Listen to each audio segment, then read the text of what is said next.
के स्टार्टिंग में बताया जाता है, एक दिन अचानक से इस पूरी दुनिया में काफ़ी सारे गेट्स अपेयर होने लगे। फिर इस तरह के और भी गेट्स वर्ल्ड के हर एक कोने में अपेयर होने लगे थे। मगर उन सभी गेट्स के अपेयर होने के कुछ टाइम के बाद सभी इंसानों को लगने लगा था कि ये सभी गेट्स इंसानों के लिए कोई ख़तरनाक चीज़ नहीं है। मगर वक्त के साथ एक्सपर्ट को पता चलता है कि पूरी दुनिया में इन जैसे और भी गेट्स अभी भी अपेयर हो रहे हैं। फिर हम कुछ वर्कर्स को देखते हैं जो गाड़ी में से सामान को खाली कर रहे होते हैं, और उन्हीं वर्कर्स के बीच में हम हमारे मेन कैरेक्टर को भी देखते हैं जो सामान को खाली करता है और कहता है, बस ये लास्ट बॉक्स है। फिर एक वर्कर मेन कैरेक्टर की तरफ पानी के बोतल को फेंकते हुए कहता है, तुम इतना ज़्यादा मेहनत क्यों कर रहे हो? क्या तुम अपने कॉलेज के लिए पैसे सेव कर रहे हो? तो मेन कैरेक्टर कहता है, हाँ ये पैसे मैं कॉलेज के लिए सेव कर रहा हूँ, मगर ये पैसे मैं मेरे कॉलेज के लिए सेव नहीं कर रहा हूँ। फिर मेन कैरेक्टर हमें बताता है, मेरे मॉम डैड की कुछ ही टाइम पहले डेथ हो गई थी, और मेरे फैमिली में बस मैं और मेरा छोटा भाई है। इसलिए मैंने मेरे कॉलेज को ड्रॉप कर दिया ताकि मैं मेरे छोटे भाई को पढ़ा सकूं। फिर मेन कैरेक्टर अपने भाई के फ़ोटो को वर्कर लेडी को दिखाते हुए अपने भाई की काफ़ी सारी तारीफ़ करने लगता है और कहता है, आज मेरे भाई के क्लासेस जल्दी ख़त्म होने वाले हैं और आज मैं जाकर के घर पे अपने भाई के लिए बारबेक्यू बनाऊंगा। कैरेक्टर के भाई को देखते हैं जो बस के अंदर बैठा होता है, और नेक्स्ट सीन में हम मेन कैरेक्टर को देखते हैं जो गाड़ी चलाते हुए वर्कर लेडी को कहता है, अभी तो शिफ्टिंग सीज़न भी नहीं है, मगर फिर भी हमारा काम काफ़ी अच्छा चल रहा है।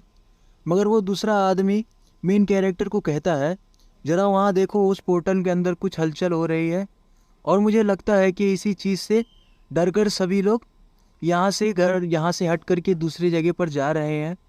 फिर मेन कैरेक्टर उस पोर्टल को देखते हुए कहता है, इनमें से एक को मैंने मेरे भाई के स्कूल के पास भी देखा था। फिर वर्कर लेडी हमारे मेन कैरेक्टर को कहती है, अगर उस पोर्टल से हमें कोई खतरा नहीं है तो क्यों ना हम वहाँ पर अपने लिए प्रॉपर्टी को ख़रीद ले। तो मेन कैरेक्टर उस लेडी से कहता है, मैं चाह करके भी उस जगह पर कोई प्रॉपर्टी नहीं खरीद सकता हूँ, मगर उस पोर्टल के साथ ये क्या हो रहा है, उसका कलर धीरे धीरे बदल रहा है। मगर अचानक से मेन कैरेक्टर की गाड़ी किसी चीज़ से टकरा जाती है। फिर मेन कैरेक्टर गाड़ी से बाहर निकलते हुए दोनों से कहता है, मैं जाकर देखता हूँ कि क्या हुआ है। और मेन कैरेक्टर जैसे ही गाड़ी से बाहर निकलता है तो हम एक मॉन्स्टर को देखते हैं जो हमारे मेन कैरेक्टर के सामने सामने ही खड़ा होता है। और फिर मेन कैरेक्टर कुछ सोच पाता उससे पहले ही वो मॉन्स्टर मेन कैरेक्टर के ऊपर अटैक कर देता है, और मेन कैरेक्टर उस मॉन्स्टर की अटैक को बड़े मुश्किल से डॉज कर पाता है। मगर उस मॉन्स्टर का अटैक जाकर गाड़ी पर लग जाता है, जिसकी वजह से वो गाड़ी पलटी हो जाती है और वो दोनों अंकल और आंटी गाड़ी के अंदर फंस जाते हैं, जिसे देखकर मेन कैरेक्टर परेशान होने लगता है और घबराते हुए कहता है, ये सब यहाँ पर क्या हो रहा है और ये सभी मॉन्स्टर कहाँ से आ रहे हैं। और हम देखते हैं वो सभी मॉन्स्टर कहीं और से नहीं बल्कि उसी पोर्टल के अंदर से आ रहे हैं।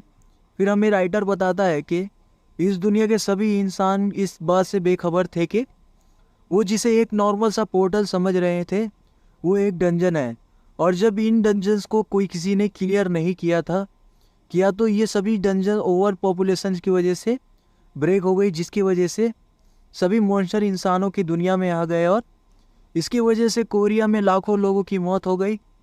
फिर हम मेन कैरेक्टर को देखते हैं जो अपने हाथ में एक लकड़ी के डंडे को लेकर मॉन्स्टर के पीछे खड़ा हो जाता है और मॉन्स्टर से कहता है, तुम बदबूदार छिपकली वहाँ से दूर हट जाओ। फिर मेन कैरेक्टर किसी चीज़ को देख करके शॉक हो जाता है। फिर हम देखते हैं कि कोई इंसान अपने हाथ से ही उस मॉन्स्टर के मुंह को पकड़ लेता है, और हम वर्कर लेडी को देखते हैं जिसने अपने हाथ से उस मॉन्स्टर के मुंह को पकड़कर रखा था। और उस लेडी का हस्बैंड लेडी को कहता है, तुम्हारे साथ ये सब क्या हो रहा है। तो वर्कर लेडी अपने हस्बैंड को कहती है, अगर तुम यहाँ से निकल सकते हो तो तुम यहाँ से निकल जाओ, और मुझे नहीं पता है कि ये मैं कैसे कर पा रही हूँ, क्योंकि मुझे अचानक से ऐसा महसूस हुआ कि मैं इस मॉन्स्टर को अपने हाथों से रोक सकती हूँ। फिर हमें राइटर बताता है कि इस दुनिया में कुछ गिने चुने लोगों को गॉड्स की तरफ से अवेकनिंग पावर दी गई, और आगे जाकर उन सभी अवेकनर्स को ही सभी डंजन्स को क्लियर करना होगा, और आगे जाकर इस दुनिया में सभी अवेकनर्स को हंटर कहा जाएगा। और अब इस दुनिया में सभी हंटर्स का काफ़ी इम्पोर्टेंट रोल होने वाला है। फिर नेक्स्ट सीन में हम एक मॉन्स्टर की डेड बॉडी को देखते हैं जो जल रही होती है। फिर हम मेन कैरेक्टर के भाई को देखते हैं जो एक मॉन्स्टर को मारकर उसके बॉडी के ऊपर खड़ा होता है और उसके बॉडी के अंदर से ब्लैक फायर निकल रही होती है। और मेन कैरेक्टर हमें कहता है कि मेरा छोटा भाई जिसे मैंने बड़े प्यार से पाला था वो इस दुनिया का सबसे स्ट्रॉन्ग एस रैंक का हंटर बन गया। और गाइस यहीं पे हमारा एपिसोड 1 ख़त्म होता है। तो एपिसोड 2 के लिए मेरे चैनल को सब्सक्राइब करो।